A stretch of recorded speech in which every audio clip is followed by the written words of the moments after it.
اب آپ دیکھیں کیا کیا جائے، کا اعلان کر دیا جائے، تمام عمرہ وزرا جتنے منتری منسٹر تھے سب سے کہہ دیا کہ تم اپنے بچوں کو بھیجو. اب وہ صاحب ذل سبحانہ جو ہے وہ درس دیں گے. شروع ہو گیا. اب آپ دیکھیں لالچ میں جو کام ہوتا ہے یا زبردستی جو کام ہوتا ہے اس کے اندر وہ کیف پیدا ہی نہیں ہو سکتا جو اخلاص میں ہوتا ہے. دکان لگا تو لی گئی لیکن چل نہیں سکی، پیسے خرچہ ہوئے، بہترین کھانے پینے کے اسباب فراہم کیے گئے، لیکن حقیقت میں العلم فی الجوع، علم جو ہے جب علم کی بھوک ہوتی ہے تب حاصل ہوتا ہے، پیٹ کی بھوک سے نہیں حاصل ہوتا ہے. نہیں ہو سکا، کامیاب نہیں ہو سکا. اسی لیے یہ تینوں چاروں چیزیں استعمال کی گئیں. امام کو زیادہ سے زیادہ قید خانے میں رکھا جائے، ان ائمہ کو پرموٹ کیا جائے کہ اگر ابو حنیفہ سے مسئلہ پوچھو گے تو 2 دینار انعام ملیں گے، یہاں سے پوچھو گے تو ٹیکس دینا پڑے گا. حکومت پرموٹ کر رہی ہے اور یہیں صوفی بھی پیدا ہو رہے ہیں. اسی زمانے میں صوفیوں کا مسلک بھی جو ہے اسی زمانے میں ہو رہا ہے، آزاد ہو رہا ہے. اب آپ دیکھیں اس کے بعد جب آپ دیکھیں گے ہارون رشید جو ہے، یہ جو ہے تاریخ خلفاء آپ دیکھیں تو ہارون رشید جو ہے اپنے باپ کی کیسے اور اس زمانے کے علماء کیسے، دیکھیے علماء بھی کیسے رکھے جاتے ہیں جو ہماری مرضی کے مطابق چلے، قرآن اور شریعت کے اعتبار سے نہ چلے، نہیں تو ہمارا کام خراب ہو جائے گا. مولوی اور مجتہد جو ہوتا ہے اس کے اوپر کسی کا دباؤ نہیں ہونا چاہیے، نہ قوم کا، نہ ملت کا، نہ اقتدار کا، کسی کا نہیں، تاکہ وہ پیغام دین کو پہنچا سکے. ایک دن صاحب ہارون رشید کو اپنے باپ کی کنیز پر دل آ گیا تو اب کیا کیا جائے؟ اب حاصل تو کرنا ہی ہے. اقتدار کیا کہتا ہے کہ کچھ بھی ہو جائے لیکن ہمیں ملنا چاہیے. یہ صاحب جو ہے عاشق ہو گئے، حتیٰ کہ خود کنیز نے کہا کہ میں تمہارے باپ کی پاس رہ چکی ہوں، تمہارے لیے حلال نہیں. ہارون نے قاضی ابو یوسف، یہ ابو یوسف جو تھا ابو حنیفہ کا بہت بڑا شاگرد تھا، اتنا بڑا تھا کہ جتنا کام ابو حنیفہ نے نہیں کیا ابو حنیفہ کو ابو حنیفہ بنانے ہی والا یہ ہے، سب سے زیادہ پرموٹ کرنے والا یہی ہے.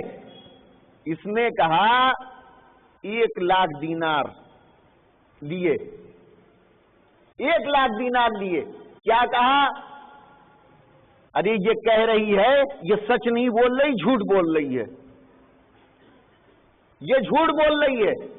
اس کے پاس گواہ کہاں ہیں؟ نہ گواہ پیش کیے گئے نہ کچھ، یہ جھوٹی ہے، تیرے لیے جائز ہے. تو آپ دیکھیں دربار میں قاضی و قضات کے منصب پہ فائز ہے، لیکن درہم کا معجزہ ایسا ہے کہ نہ قرآن کا حکم نظر آ رہا ہے نہ آیتوں کا حکم نظر آ رہا ہے. پھر اس کے بعد اس نے ایک کنیز خریدی جو دوسرے کے تولیت میں تھی، آئی، لیکن اب اس سے جو ہے اس کو قربت حاصل کرنا تھا. تو کہتے ہیں کہ ابھی صبرہ نہیں ہوا، تو اس نے کہا کہ تو اپنے بیٹے کو ہبہ کر دے اور پھر لے کے استعمال کر. تو ایسے فتوے جو ہے اس زمانے میں صادر ہوئے. حکومت کون تھی؟ یہی ہارون رشید. تو معلوم یہ ہوا تیسری چیز اسی نے جو ایجاد کی، اس سے پہلے کسی خلیفہ نے ایجاد نہیں کیا تھا. کسی نے جو ہے اس چیز کو جو ہے جائز یعنی کرتے تو تھے لیکن حکمی طور سے اس کو جو ہے نہیں کیا تھا. اس نے جو ہے اسی طریقے سے یعنی شطرنج کو، اسی طریقے سے موسیقی کو، اسی طریقے سے راگ کو اور گیت کو اس نے جو ہے مستحسن قرار دیا کہ یہ پیشہ جو ہے اچھا ہے۔ اس سے پہلے کے خلفاء ناچ گانا تو کرتے تھے لیکن یہ نہیں کہا کرتے تھے، یہ سب سے پہلے ہارون رشید کے زمانے میں جاری ہوا، اس نے کہا۔ ایک درود پڑھ دیں محمد والے محمد پر۔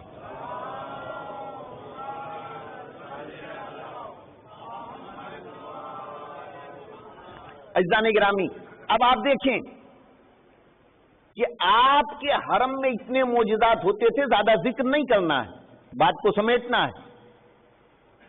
ایک عورت تھی جس کا بیٹا قید خانے میں چلا گیا، قید ہو گیا، یہ آئی امام کے حرم میں دعا کی، دعا کر کے باہر نکلی تو کچھ لوگ بتائیے جس نے پوری زندگی قید خانے میں گزارا ہو، اس کی بارگاہ میں یہ گئی اور دعا کر رہی ہے، اگر ان کو اللہ نے اتنی ہی قوت و طاقت دی ہوتی تو پوری زندگی قید خانے میں کیوں گزارتی؟ اس نے اس جملے کو سنا، پھر پلٹی اور پلٹنے کے بعد امام کے روضے میں گئی اور جانے کے بعد کہتی ہے کہ آقا میرا بیٹا قید خانے میں دکھ تو ہے، لیکن اس سے بھی زیادہ دکھ یہ ہے کہ جو ظالم طنز کر رہے ہیں۔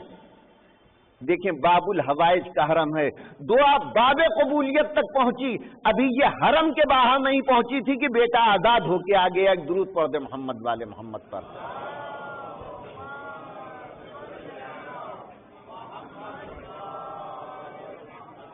یہی ہمارا امام کہ ہر طریقے سے بادشاہوں نے ظلم و استبداد کیا، بس کسی صورت سے دین پھیلنے نہ پائے، اہل بیت کے قریب لوگ رہنے نہ پائیں۔